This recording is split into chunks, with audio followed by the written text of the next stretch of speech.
Usually when we say something transits, what we mean is that it appears to cross the meridian. Thanks. Define a word with another undefined word. Real helpful there. A meridian is just a line that runs from pole to pole, north to south, around the Earth, defined by any point on Earth. Anywhere you're standing on the Earth's surface defines a meridian. You could call this the Griffith meridian if you like. The rest of the instrument have, of course, the meridian arc, which will show you how high something appears in the sky as it transits because it's on the meridian. The monolith, its only job is to hold up the foil. The foil's only job is to hold the oculus, which is a special lens that focuses a beam of sunlight down here.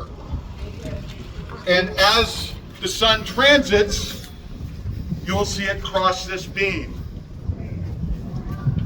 And one thing to think about that you may not have, astronomy is baked into our language.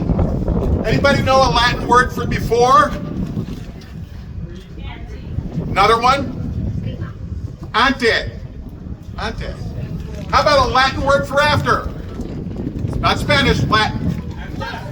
What's that? Post, yes. Meridian. Ante meridian. Post meridian. That's where we get AM and PM. You'll notice here in the northern hemisphere, as the sun appears to move, because remember it's us turning, the sun's more or less standing still compared to us, the shadow goes across the ground like this. That's why clocks go around that way. Kids who have never seen an analog clock, and never will because analog clocks really are a lousy way to tell time. They've never seen an analog clock, but they know what clockwise is. That's why. Now, why is local noon happening at 12:56 p.m.? I'll get to that in a minute, but before then, I want to tell you what else this does. It doesn't just tell you the time, it tells you the date. You may have noticed throughout the year, as the sun appears to cross the sky, it goes at different heights. You can use that to tell the date. And in fact, throughout history, more sundials have been made to tell the date than to tell the time. There's a date-telling sundial right up on that terrace up there that I'll tell you about in a few minutes. The third thing, the sun is appearing to be in front of a bunch of stars. Now you can't see them because we have that atmosphere scattering the light. Let's say that atmosphere disappeared. In a few seconds before you lose consciousness, you would see stars around it. What constellation is the sun in front of right now? Right now, as it happens, the sun is in Gemini. Now hold on. My star chart says that it's Cancer right now. What happened? I'll get to that as well. The last thing I want to point out, you notice these dots up the middle of the arc. Those are solar cells.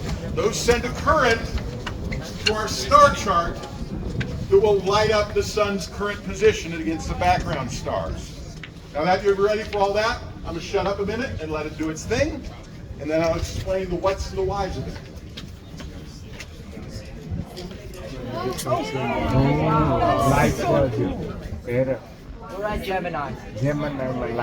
This is a quite unique instrument. You won't find anything like it anywhere in the world, and certainly not with no admission fee. There are similar instruments in Greenwich, but they're not as cool in my opinion. They don't do all the stuff this one does. So, back to fill in. Why is noon at 12:56 p.m. and not at noon? 3 reasons. The biggest reason, for 8 months out of the year, our culture has decided to tell the sun that it's running an hour late. Officially, it's called daylight saving time. I call it darkness squandering time. Because you can't see the other stars unless it's dark, right? But I get overruled. So why aren't we here at 1 p.m. to see local noon? 2 more things come into play. The Earth turns 15 degrees every hour. When we came up with time zones, which wasn't that long ago, it was actually a Canadian railroad engineer in the 1880s who said, hey, let's do time zones. It'll simplify railroad time. I'm not kidding, that was the main reason. We conceptually slice the Earth up into 15-degree slices. The Pacific time zone is defined by the 120th meridian west of Greenwich, which is about 70 miles that way. The sun will always transit here about 6.5 minutes before it transits our time zone line. And that changes depending how east or west, far east or west you go. I live in Pomona. It's okay, I've learned to deal with it. Yeah, some folks here understand. The sun always transits at my apartment 3 minutes before it transits here, almost exactly. Okay, so why aren't we out here at 12:53 for local noon? There's one more effect. As you know, our Earth's axis is tilted, and our orbit around the sun is not a perfect circle, it's slightly elliptical. Now, if our axis wasn't tilted, and if our orbit were a perfect circle, local noon would come every 24 hours by your clock. But it's not, so you get variation that we call equation of time. Throughout the year, the sun can be as much as 16.5 minutes ahead of the sun or 15.5 minutes behind the sun. Over the year, it averages out. Today, the sun is about 3 minutes behind the clock. So you put all three of those together, local noon, 5:56. Or excuse me, 12:56. I was thinking sunrise. Don't get me started. Now back to that crazy constellation thing. Why is the sun in Gemini when my horoscope says it's in Cancer? It's an effect called precession. Again, goes back to that tilt of the Earth. If you've ever watched a top spin, the top is spinning very fast. The upper end of that top goes around in a slower circle. That slower circle is called precession. The Earth precesses. Takes about 26,000 years to go around. When the Great Pyramids were built, they were oriented to the North Star, a star we now call Thuban because Polaris was nowhere near the North Pole back then. In 12,000 years, give or take, Vega will be the North Star. The constellations used in the most commonly used system of astrology in the West are based on 3,000-year-old observations. So there's been 3,000 years of precession, enough to put it off by about one constellation. If this is standing in 3,000 years, it will be about one constellation off. We just happen to be right because, hey, we built it for the time we built it for. The thought I like to finish with, though I want to make clear that questions are welcome, both for myself and Ariga, my colleague here. It can be either before the group or after, as you like, no pressure.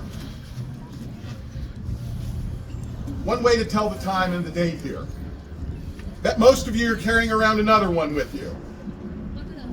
Okay, which one of these tells real time? This or this? I like that answer. It's never that simple with this, dude. The fundamental rule of science, it's never that simple. No matter how complicated the answer was, it's not that simple. When this says it's noon, it means that the actual sun in your actual sky is as high as it's going to get today. When this says it's noon, it means that an imaginary average sun is going to cross an imaginary line 70 miles west of us an hour from now, thanks to daylight saving time. On the other hand, this one works even when it's cloudy. I don't have to reset this one every time I go more than a few miles east or west. And if you work hourly like I do, this is the one we get paid by. So we make our compromises. But the point I'm getting to is this. Everyone, everywhere, every when. Our first clock was the sky. Our first calendar was the sky. We've stretched those connections to suit modern convenience. As I hope this has shown, we've never broken them, and we probably never will.